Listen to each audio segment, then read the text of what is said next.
Welcome back to one and only 100% success YouTube channel. હું તમારો દોસ્ત લઈને આવ્યો છું યુજીવીસીએલ એટલે કે ઉત્તર ગુજરાત વીજ કંપની લિમિટેડમાં જે 2018માં વિદ્યુત સહાયક જુનિયર આસિસ્ટન્ટનું જે પેપર લેવાનું હતું એ વિડીયોને અને એની સાથે સાથે સંકળાયેલા તમામ પ્રશ્નોનું સોલ્યુશન। વિડીયોને સંપૂર્ણ જોવાનો પ્રયત્ન કરજો, બને તો લાઈક, શેર અને કમેન્ટ કરવાનું પણ ન ચૂકતા। અને હજુ સુધી તમે અમારી ચેનલને સબસ્ક્રાઇબ ન કરી હોય તો સબસ્ક્રાઇબ કરી લેજો, બાજુમાં આવતા બેલ આઇકોનને પણ પ્રેસ કરીને રાખજો, જેથી કરીને હું નવો વિડીયો અપલોડ કરું એટલે તરત તમને નોટિફિકેશન મળી રહે। મિત્રો, વાત કરીએ યુજીવીસીએલ બરાબર। યુજીવીસીએલ દ્વારા 2018માં તારીખ છે 13 ઓક્ટોબર 2018ના રોજ વાત કરીએ પહેલા પ્રશ્નની, તો પહેલો પ્રશ્ન કંઈક આવો છે કે આગામી બેઠક માટે, આ બંધારણનો પ્રશ્ન છે। બંધારણમાં પ્રશ્ન તો કંઈક આવો પૂછો છે કે આગામી બેઠક માટે કોઈ ચોક્કસ તારીખ નક્કી કર્યા વિના ભારતીય સંસદ ગૃહની બેઠકની સમાપ્તિને શું કહેવામાં આવે છે? તો યાદ રાખજો મિત્રો, આ પ્રશ્નનો સાચો જવાબ છે અનિશ્ચિત સમય સુધી સ્થગિત કરવી। બેઠકને અનિશ્ચિત સમય સુધી સ્થગિત કરવી, આ એનો સાચો જવાબ બને છે। આ બંધારણનો પ્રશ્ન છે, તો બંધારણને પણ તમારે વાંચવું જોઈએ, જેથી કરીને તમને આના સવાલ પણ આવડે। ત્યારબાદ બીજો પ્રશ્ન છે કે અર્થશાસ્ત્રના લેખક કોણ છે? તો આ પ્રશ્નનો જવાબ તો તમને આવડતો જ હોય। અર્થશાસ્ત્રના લેખક ચાણક્ય છે। ચાણક્યનું બીજું નામ યાદ રાખવાનું શું છે? કૌટિલ્ય છે। તો આ નામ પણ યાદ રાખજો, તો સાથે સાથે એ પણ ન ભૂલતા। ત્યારબાદનો પ્રશ્ન કંઈક આવો છે કે નીતિ આયોગના અધ્યક્ષ કોણ હોય છે? તો યાદ રાખજો કે હોદ્દાની રૂએ બરાબર, જે હોદ્દો છે નીતિ આયોગના અધ્યક્ષનો, એ હોદ્દાની રૂએ પ્રધાનમંત્રી હોય, અને હાલના આપણા પ્રધાનમંત્રી કોણ છે? શ્રી નરેન્દ્રભાઈ મોદી। એટલા માટે નીતિ આયોગના અધ્યક્ષ કોણ છે? નરેન્દ્રભાઈ મોદી। ત્યારબાદ એક પ્રશ્ન પૂછ્યો હતો કે વર્લ્ડ ફાર્માસ્ટિક ડે કઈ તારીખે ઉજવાય છે? તો વર્લ્ડ ફાર્માસ્ટિક ડે આ કયા દિવસે ઉજવાય છે? 25 સપ્ટેમ્બર બરાબર, 25 સપ્ટેમ્બરના દિવસે આ દિવસ ઉજવવામાં આવતો હોય છે। ફાર્માસિસ્ટ, તો મિત્રો આ તમને ખ્યાલ હશે આ શેની સાથે સંકળાયેલું છે? મેડિકલ સાથે સંકળાયેલી વાત છે। આગળ વધીએ, બાંગ્લાદેશમાં પ્રવેશતા પહેલા તીસ્તા નદી, કઈ નદી વાત કરી? તીસ્તા નદી કયા બે ભારતીય રાજ્યોમાંથી વહે છે? તો યાદ રાખજો કે બાંગ્લાદેશમાં પ્રવેશતા પહેલા આ તીસ્તા નદી છે એ કયા કયા રાજ્યોમાંથી? ભારતના સિક્કિમ અને પશ્ચિમ બંગાળ આ બંને રાજ્યોમાંથી પસાર થતી નદી છે। કઈ નદી? તીસ્તા નદી, તો એને પણ યાદ રાખજો।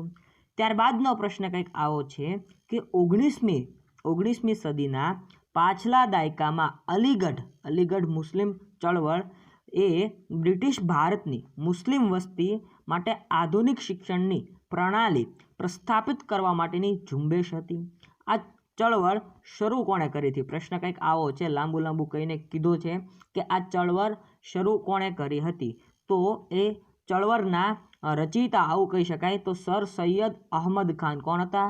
સર સૈયદ અહમદ ખાન એ આ ચળવળને શરૂ કરનારા હતા, અને એ અલીગઢ મુસ્લિમ યુનિવર્સિટીના પણ સ્થાપક માનવામાં આવે છે, તો એને પણ યાદ રાખજો। ત્યારબાદનો પ્રશ્ન છે કે ભેજ હોય એને માપવા માટે કયા સાધનનો ઉપયોગ થાય છે?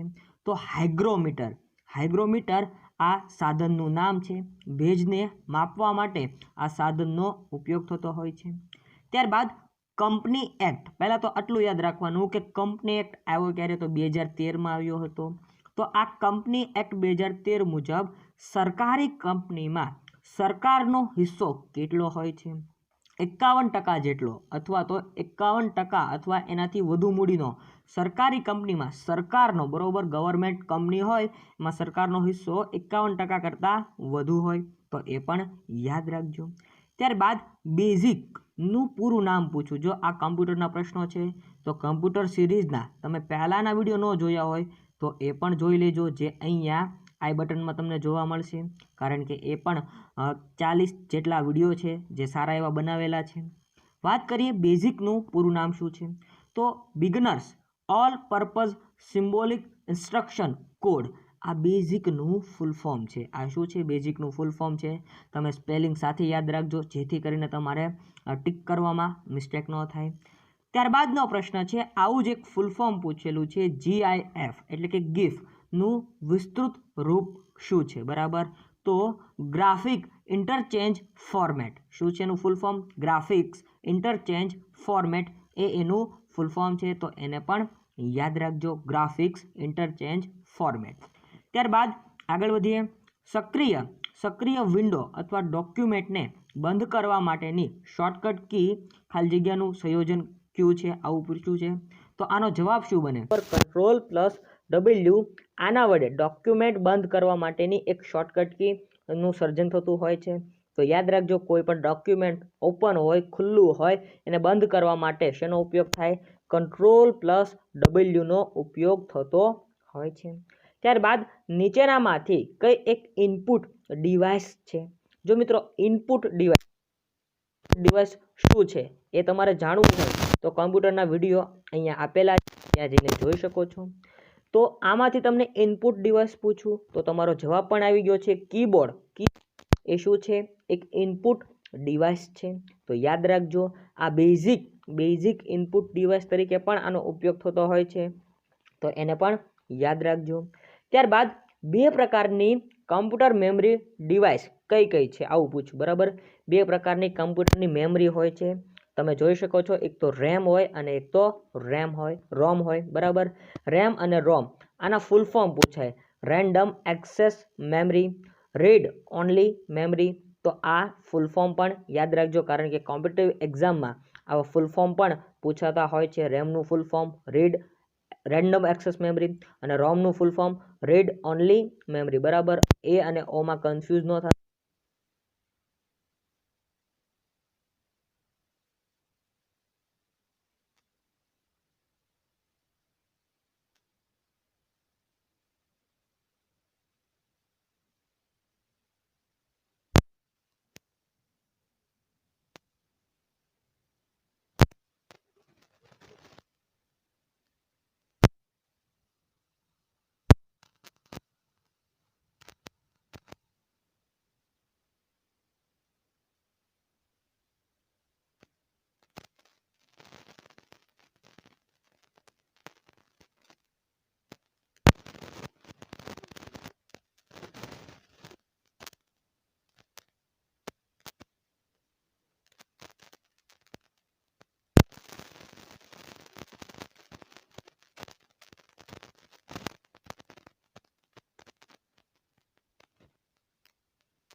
તમને પણ તમારે યાદ રાખવાનું છે.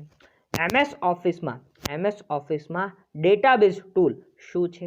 તો એક્સેસ એ MS ઓફિસમાં ડેટાબેઝ ટૂલ છે. તો એને પણ યાદ રાખજો. ત્યારબાદ લેંગ્વેજ, તો એને પણ યાદ રાખજો. ત્યારબાદ અંકગણિતીય ગણતરીઓ કરનાર સૌપ્રથમ ગણતરી ઉપકરણનું નામ શું છે? બરાબર, તમને સૌપ્રથમ કેલ્ક્યુલેટર હતું એનું નામ પૂછ્યું છે. તો એબેક્સ, તમે ઇંગ્લિશમાં પણ જોઈ શકો છો. એબેક્સ એ આ ગણતરી કરનાર પ્રથમ કેલ્ક્યુલેટર મનાય છે અને યાદ રાખજો. ત્યારબાદ વિન્ડોઝ ઓપરેટિંગ સિસ્ટમનું અદ્યતન સંસ્કરણ કયું છે? મતલબ કે અદ્યતન વર્ઝન કયું છે? બરાબર, તો વિન્ડોઝ 10 એ ઓપરેટિંગ સિસ્ટમનું અદ્યતન નવામાં નવું વર્ઝન છે. તો યાદ રાખજો. ત્યારબાદનો પ્રશ્ન છે કે થીમ ફાઇલ કયા એક્સટેન્શન સાથે સ્ટોર થાય છે? તો .thmk ના એક્સટેન્શન સાથે આ ફાઇલ સેવ થતી હોય છે, સ્ટોર થતી હોય છે. ત્યારબાદ નીચેના પૈકી કઈ ફોન્ટની સ્ટાઇલ નથી? તો તમે જોઈ શકો છો, તમને 4 ઓપ્શન આપેલા છે, ઇટાલિક્સ, રેગ્યુલર, બોલ્ડ અને સુપરસ્ક્રિપ્ટ. તો આમાંથી તમને ખબર પડી જવી જોઈએ કે આ સુપરસ્ક્રિપ્ટ છે એ કોઈ ફોન્ટની સ્ટાઇલ નથી, એ કોઈ ફોન્ટની સ્ટાઇલ નથી. તો આપણો સાચો જવાબ આવડો આ સુપરસ્ક્રિપ્ટ બને છે. નીચેનામાંથી કઈ ફોન્ટની સ્ટાઇલ નથી? તો આ સુપરસ્ક્રિપ્ટ ફોન્ટની કોઈ સ્ટાઇલ નથી. ત્યારબાદ BIOS નું પૂરું નામ આપો. તો બેઝિક ઇનપુટ આઉટપુટ સિસ્ટમ એટલે કે BIOS. તો આ ફૂલ ફોર્મને પણ યાદ રાખજો જેથી કરીને ભૂલાય નહીં. ત્યારબાદ નીચેના પૈકી કઈ આઉટપુટ ડિવાઇસ છે? તો પ્રિન્ટર એ શું છે? એક આઉટપુટ ડિવાઇસ છે, તો એને પણ યાદ રાખજો. ત્યારબાદ ગુજરાતી તરફ આગળ વધીએ. ભરતી શબ્દનું વિરુદ્ધાર્થી શબ્દ તો ઓટ. ભરતી અને ઓટ, બરાબર. આ દરિયાઈ ઘટના સાથે સંકળાયેલી વાત છે, એની સાથે દરિયાઈ ઘટના સાથે. ત્યારબાદ એક તમને વ્યાખ્યા આપેલી છે અને વ્યાખ્યા પૂછી લીધેલી છે કે કોઈ પણ સમાસની આગળ વિશેષણરૂપી સંખ્યાનો ઉપયોગ કરવામાં આવે તો તેનાથી બનતા શબ્દને શું કહે છે? તો એને દ્વિગુ સમાસ કહેવામાં આવે છે. જેમ કે ત્રિકોણ, બરાબર. ત્રિકોણ, તો ત્રિ એટલે 3 અને કોણ એટલે ખૂણા, બરાબર. તો ત્રિકોણની વાત કરી, આવી રીતે દ્વિગુ સમાસ બનતો હોય છે. ત્યારબાદ 100 વર્ષ જૂના વૃક્ષમાં એક ભયંકર કાળો નાગ રહે છે. ખાલી જગ્યા સાંભળીને વૃક્ષની પાસે જજો. તો મિત્રો આમાં તમને પ્રશ્ન પૂછો તો કે અહીંયા શું આવે, બરાબર. તો અહીંયા ભોરિંગ કરીને એક શબ્દ સમૂહ માટે એક શબ્દ છે, એ એનો સાચો જવાબ બનતો હતો. તો આવા પ્રશ્નો પણ ગુજરાતીમાં પૂછાતા હોય છે અને એમાં પણ ઓનલાઈન કમ્પ્યુટર એક્ઝામ હોવાથી આનું ઇંગ્લિશ ટ્રાન્ઝેક્શન પણ ન થતું હોય છે. ત્યારબાદ ઉન્મત્ત શબ્દનો સમાનાર્થી શબ્દ પૂછો, બરાબર. તો શું થાય? સંયુક્ત એ ઉન્મુક્ત શબ્દનો સમાનાર્થી શબ્દ થાય. ત્યારબાદ કહેવત પૂછી છે. મેં તમને વાત કરી હતી એમ કહેવત આ લોકોની ફેવરિટ છે. અધૂરો ઘડો છલકાય ઘણો, કહેવતની સમાનાર્થી કહેવત કઈ છે? બરાબર. તો અધૂરો ઘડો છલકાય ઘણો આ કહેવતની સમાનાર્થી કહેવત છે ખાલી ચણો વાગે ઘણો, બરાબર. આ બંને એક સરખા અર્થ ઉપજાવે એવી કહેવત છે. ત્યારબાદ પ્રેરક વાક્યની વાત કરી છે. તો અમિતે, કોણે ભાઈ? અમિતે મિત્રો પાસે સહકાર અપાવ્યો. તો આ શું થઈ ગયું? અપાવ્યો આવ્યું એટલા માટે એક પ્રેરક વાક્ય બની ગયું. પુનઃ પ્રેરક વાક્ય પણ બનતું હોય છે, તો એ પણ તમે ગુજરાતીમાં ભણી શકો છો, જે તમને અહીંયા જોવા મળશે. વાત કરીએ સજીવારોપણ અલંકાર અથવા રૂપક અલંકાર, બરાબર. તો આ અલંકારમાંથી એક પ્રશ્ન આવી ગયો. તો આ સજીવારોપણ અલંકાર અને રૂપક અલંકાર આ બંને મિક્સ હોય એવું ઉદાહરણ પૂછ્યું હતું. તો વૃક્ષોરૂપી આંખો ઋતુની રાહ જોતી રહે છે, બરાબર. તો આંખોને મતલબ કે વૃક્ષોને આંખો ન હોય, બરાબર. તો આ સજીવારોપણ થઈ ગયું અને ઋતુની રાહ જોતી રહે છે, બરાબર. તો આ રૂપક અલંકાર બની ગયો, એટલા માટે આ ઉદાહરણ એણે માન્ય ગણ્યું હતું. ત્યારબાદનો પ્રશ્ન છે કે શ્રીમદ ભાગવતના કથાકારને પ્રણામ. પરીક્ષિત અહીં કોના સામાસિક સંદર્ભે છે? તો શુકદેવજી, બરાબર. શુકદેવજી આ તમારે મિત્રો એક પાઠ આવે છે, એક કાવ્ય આવે છે આમ તો ધોરણ 12માં. તો એને રિલેટેડ આ એક વાક્ય મૂકી દીધું હતું, પૂછી લીધું હતું. ત્યારબાદ જકાત નાકું, તો આ શું છે? તો આ મધ્યમ પદ લોપી સમાસ છે. શું છે? સમાસમાંથી પ્રશ્ન પૂછી લીધો કે મધ્યમ પદ લોપી સમાસ કયો છે? તો જકાત નાકું. જકાત ભરવા માટેનું સ્થળ જેને જકાત નાકું કહેવાય, બરાબર. એટલા માટે મધ્યમ પદ લોપી સમાસમાં એને ગણવામાં આવે છે. ત્યારબાદ સમાન અર્થવાળી કહેવતો કઈ છે? આવો પ્રશ્ન પણ પૂછી લીધો. તો એમાં તમે જોઈ શકો છો, લડે સિપાઈ જશ જમાદારને. ત્યારબાદ વાવે કણજી અને લણે લવજી. ત્યારબાદ આબ ભલા તો જગ ભલા. ત્યારબાદ આંખમાં અમી તેને દુનિયામાં સમી. તો આ બધી સમાન અર્થ, એક અર્થ, બરાબર. અનેકાર્થી નહીં પરંતુ એક અર્થી કહેવતો છે, તો એને પણ યાદ રાખજો. ત્યારબાદ ખ્યારનો અર્થ પૂછેલો છે. તો ગરમાળાનું વૃક્ષ. ખ્યારનો અર્થ શું થાય?